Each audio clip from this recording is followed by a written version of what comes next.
In this demo, I'm going to show you how to push a Docker image to Docker Hub. I'm again logged into my Ubuntu Xenial box, and I'm going to use Docker login first. If you don't have a Docker ID yet, you have to go first to hubdocker.com. This is the website. If you're new to Docker, you can create your free Docker ID. You just have to enter your email address and a password, and then you can sign up. And then you can use those credentials to log in here. So I'm going to enter my username and my password, and then I'm logged in. Once logged in, you can create a new repository. Your repository is always going to be prefixed by your username, and then you can enter a name. For instance, you can say Docker demo. Then you give it a short description, maybe a full description, and you can make it public or private. At the moment, you can only have a limited private repositories, but you can have unlimited public repositories. I already have a repository. My repository is Kubernetes demo, and that is the repository that I'm going to use. Feel free to take any name that you want.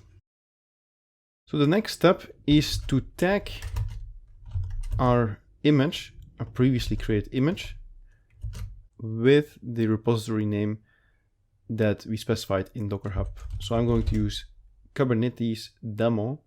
So I'm going to tag this image with this. If you don't remember your tag anymore, you can use Docker images, which is just going to list all the images of your system. Here is my node image, for instance, and then you will see the image that you have created. I have this one now tagged. So this is my image, and my image is now tagged with the name. So I can now Docker push this image to my repository. So I'm going to push this to Docker.io, my name, Kubernetes demo. This will take some time to upload, and then if you take another look at Docker Hub, you will see last pushed a few seconds ago. And then here, we didn't really specify a tag name. It has a tag name latest, and it is 256 megabyte. You can specify a tag name. If you don't, it just takes latest. So Docker tag with :latest is exactly the same as not doing it.